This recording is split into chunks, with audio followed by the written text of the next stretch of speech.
This is our 1 year recap. Mm-hmm. Are you ready? Okay. We're gonna watch the video of where we first did the walkthrough for our house on January 8th. We wanted to do this video at the year-iversary of when we actually bought the place. That comes up on March 8th, but to be completely honest, we had a funeral this week. We have absolutely no content, so I guess we're doing the video like, what? Oh, it's only like a week early. 2 weeks. Yeah, it's 2 weeks early. Yeah. Okay, happy year-iversary from our old church. We're gonna watch the video of when we first walked through, and we'll also show you guys some snippets too. Did I even give you volume on this? Mm-hmm. That's really what sold us on the place, was the the windows. Mm-hmm.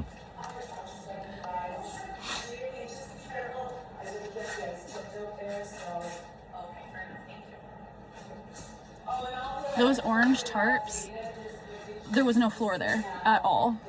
We actually had to put subfloor in. Where's the panel? The great big one is on the outside of the house. The previous owner said she actually had a lady walk through and fall through the orange tarp. Oops.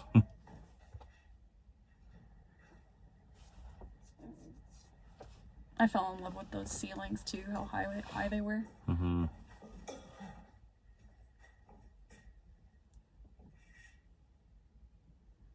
You filmed really fast. I sure did. Like, it's hard to watch it. This is where we put all our water lines. It was underneath this crawl space here. It seemed like the best place for them at the time. And then they froze. Without wind chill. So we have our space heater. There's the furnace duct. It is going in there. Trying to heat up these water lines. I mean, they'll be better in the future, but they froze. The furnace was already installed before we moved in, so that was another big ticket item that was out of the way for us. And they also had a new panel installed, and there was space on it. There wasn't a whole lot in there. That's our bathroom. It looks a little different. Okay, this place was like an absolute rat's nest. This, the panel area. Rat's nest of our electrical room. Once we find out where each of these wires go, then we can see if we either want to keep them, if they're up to code, if we want to change them, and all that. Like, and it wasn't even really their fault either. It was, they were taking out old stuff, putting in new stuff, and then when you move in as a new owner, you have no idea where they started or where they ended. And so it was just kind of everywhere. And we had best friend Blair come over and help us kind of navigate where all of those wires went and where they were going to end up as well, according to our floor plan. That's where our dry bar went. Hey.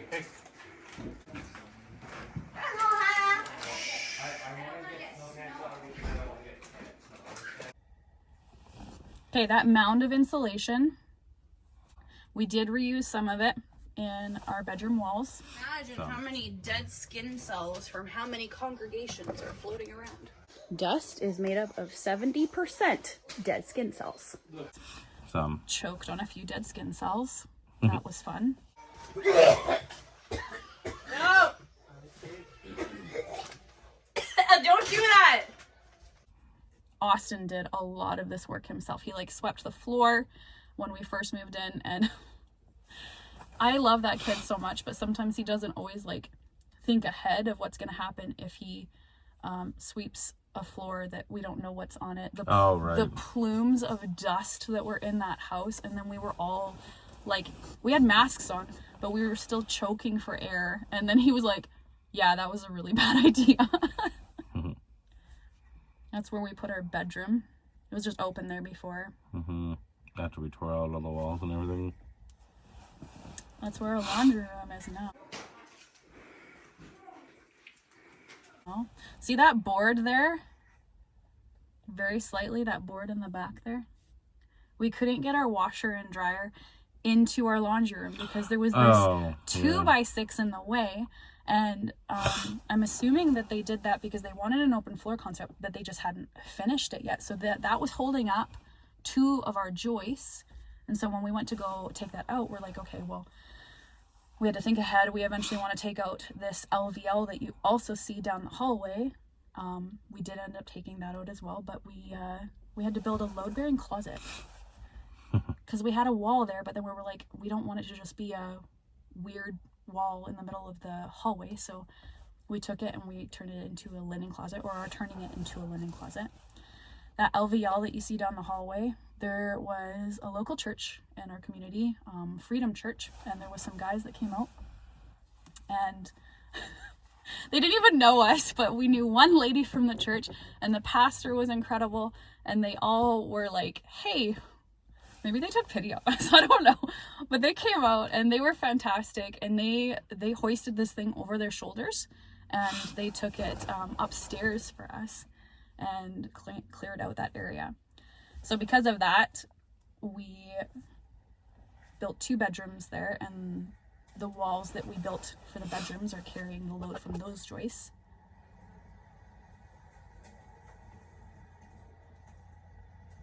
That's our bathroom. I feel like this room is the biggest change. The bathroom, yeah. What are your thoughts? Well, clearing out the entire thing of concrete, redoing all of the plumbing, moving the plumbing to different areas because we wanted to have, well, one of us wanted to have the shower in a special corner is separate from where the toilet was. So it looks good though, doesn't it? It does look good or whatever at the end, but like you don't regret it. At the time, I wasn't enjoying myself digging through 2 feet of concrete to break it all up and put all the plumbing and change all the plumbing around and pay for all the new plumbing fittings and all that excitement. But let me tell you, if you want to test marriage, do renovations together. Yes. We're still married, guys. Yes, we are. And we still love each other. She hasn't poisoned my food yet, so. Maybe you haven't poisoned my food yet. That you know of. Is that why I've been sick so much? No. Cut that out, though. We don't want evidence, so.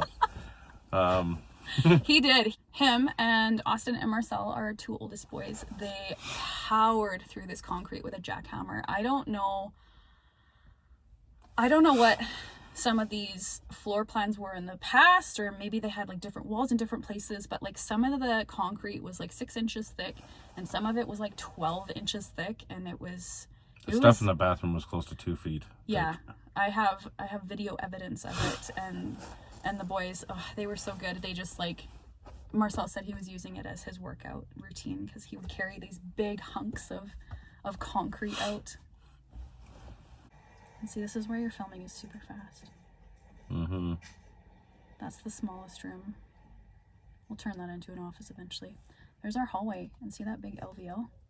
Mm-hmm. Do you also see the silver pipe that's in that hallway to the right there? That is not the ducting for our basement. It's actually all the ducting for upstairs. So it's already roughed in, and all we have to do is add another furnace to go upstairs. So a lot of the work, again, that the previous owners did, or owners even before them. I'm super grateful that was done, because these are big ticket items that we probably would not have been able to afford right off the hop.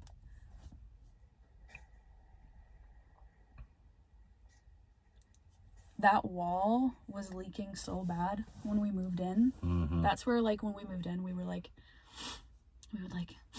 come in and sniff the air, and we're like, something smells off here. And it was like, there was tons of mold. Every single time it rained, we would get like 2 inches of water in the basement area, and it would all just recede back. There was this one thunderstorm. This was after we dug out the perimeter of the one side of our house. We, again, because there was like 12 inches of concrete in some spots, we didn't think that it would take as long as it did. And after it got dug out, there was a big thunderstorm that came through in like August. Yeah. It was this big storm, and those trenches that we had dug, we hadn't filled them yet. We didn't even have the pipe in yet, and they were filled to the brim with water. And our sump pump basin didn't have a sump pump in it yet. it like got carried up and it was floating, and it was just, that's how much water was coming into our house with each rainfall. And I feel bad because you can see that the previous homeowners did a lot of work. They put some weeping So towel and much stuff work. outside or whatever there, but it didn't quite go to the depth that it needed to in order to drainage, like make proper drainage for the bottom 2 feet that led into the basement. but also it was concrete block, and Yeah, and the concrete block or whatever wicks up all the water, so there's really nothing you could do from the outside of the house or whatever. The way to deal with cinder block is to deal with it from the inside. As Chris had discovered from her research and everything, that indoor weeping tile was the way to go, and then to put in an indoor sump pump drainage or whatever. And so we chose to put that inside underneath the stairs and ran on the weeping tile. And man, I thought that project of digging up the concrete was going to be so easy because I've dug up concrete lots before, but it took like what I thought was going to take 2 weeks turned into like 3 months of like digging out the perimeter, digging out the bathroom, redoing or putting in the weeping tile. I think running that the took delta. the longest of all Yeah. our projects. That took the absolute longest. Yes. Running the delta or whatever there all the way around the perimeter. Like tearing out the drywall and the insulation and stuff was nothing, and even scraping up all the lead paint and grossness that was underneath the walls. We were both sick that day too. Yeah. We had that was- fevers. It was terrible. Man, it dragged our feet through that whole scenario. And then at the time we were still making trips back and forth or whatever there from like an hour away out of town Yeah. each way. Yeah. But I don't know. It was now that we look back or whatever, because we had a rainstorm shortly after we finished everything. No and leaks. there was no leaks, no water coming into the basement anymore, and the sump was filled and it ejected all the water out of the really. We kind of overkilled the sump pump that we chose was like half a horsepower, It can which was clean like out super overkill. how many liters a second? It was. I don't know. It like The just shut it entire out like jug. blowing a nose. It was like. We tested it with the water running down, but I also filled it with a hose just to, kind of back check it and make sure that it's actually working properly and that the check valve was working. And so I filled the entire tank full right to the top or whatever, and then let it go and let it do its release thing because it's, of course, got a supposed to float valve. But I wanted to see it full and see how long it took to eject. And it was like literally one pump and the entire canister was completely bone dry again. It was great. I was like, wow, that really worked I think too when well. we got that done, that's kind of when that was our longest project. And after that got done, then it was kind of like, the term getting the ball rolling. That's literally what it was. It was just like we finally got some momentum and we started getting things done. We started trying to get drywall up and the framing up, and keep in mind, like, we're beginners and we don't know everything. We're learning as we go. Half the time we're watching YouTube for it. We take a lot of counsel off of friends that know what they're doing. And I think when people ask us, like, why did you do this? And, how are you crazy enough to do this?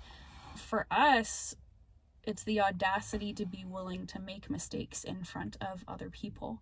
And I think that that's kind of what encourages, not even other people, but ourselves, is that, okay, we're not perfect and we're learning as we go. And we're really excited to see, like, this is a year of owning the place, but we've only been working on the house for 9 months. We've been working on the house for 9 months. And this is how far we've gotten with just us two. A couple friends who have stepped in probably saw the way we were struggling. They're like, let's help you out here. Yeah, so keep feeling bad for us. If there's any friends out there that know how to do like anything project related, help me. I'm help poor. us. We're so sad here. Just kidding. Wah, wah, wah. Yeah. That's our bedroom. It's going to be the girls' room eventually. All 3 girls are going to share that room. We don't need to show you that. We actually spray foamed all the way around that door because we had such a bad draft coming in there that we have spray foam all the way around, insulation on the bottom. And that's where our sump pump sits. That's where Franco broke his brain open. Let me see where it is.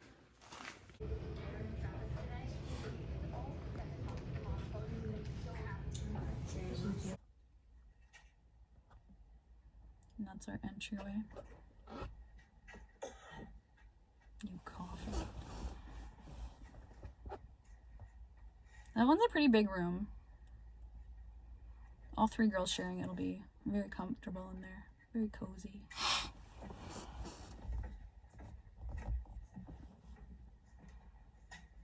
We're gonna replace that front door with double doors eventually.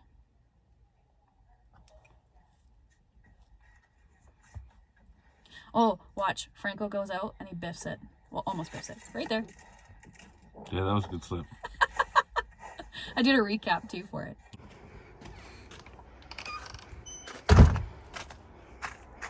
Whee! Oh, our green tarp. I forgot about that, the roofless top there.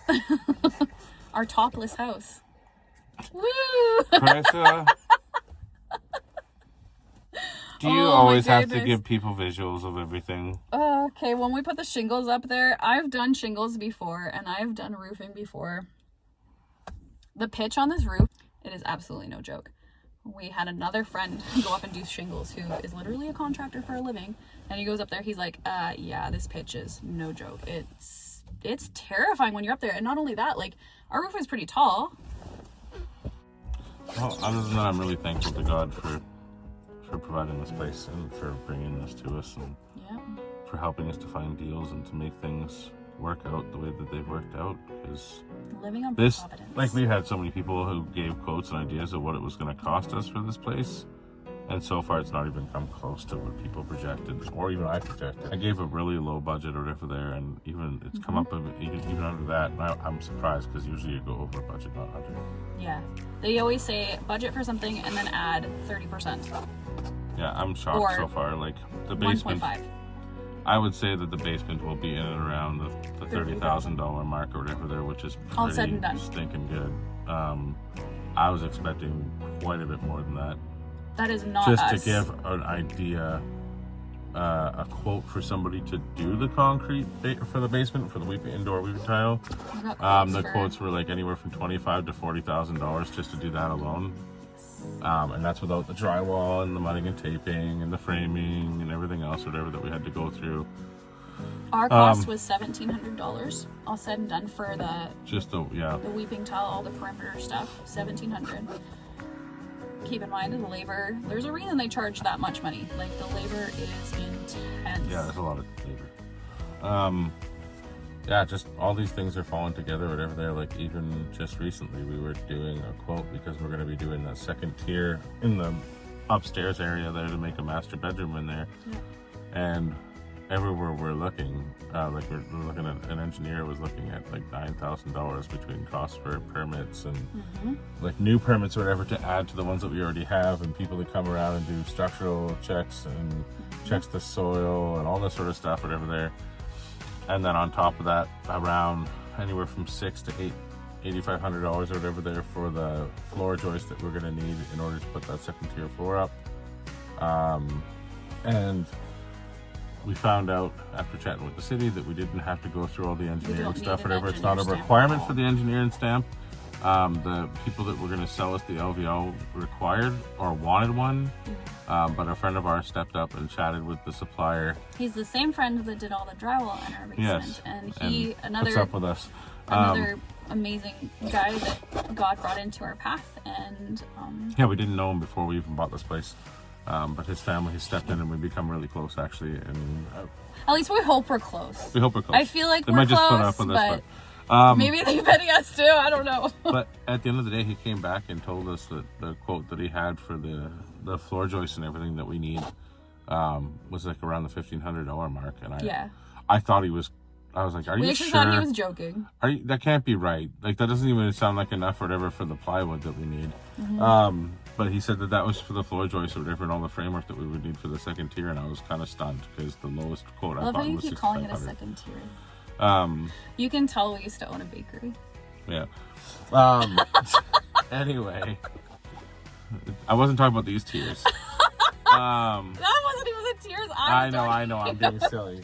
Well, the bakery definitely yeah, anyway, we won't even get into that. We're not getting into that.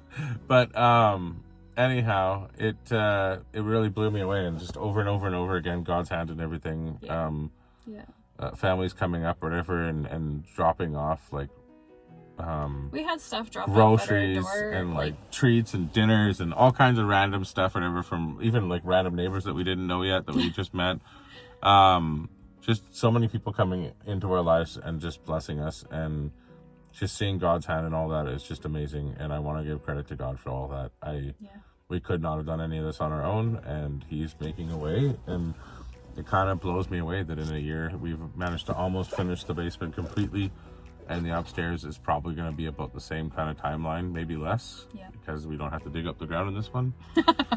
Well, I say that, but we do have to pull up some of the wood flooring. But anyway, we won't get into that. Yeah, Let's we've not been cry finding today. lots of surprises while living here. But I am just very thankful, and like all the people that are like liking and following our stuff, whatever they're in our journey, and asking us how we're doing, and just being supportive of us or whatever, we really appreciate that as well.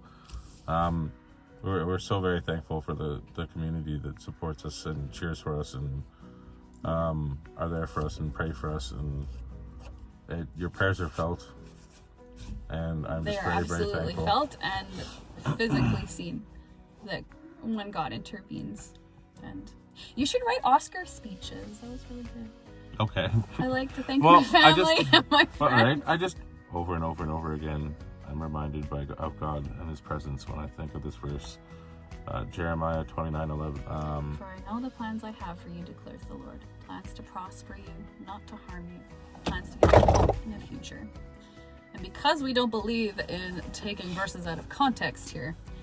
Because that was after the destruction, right, from Babylon. Yes. So they came in and they destroyed the city and burnt down everything, and they burnt everything to the ground. There was nothing left.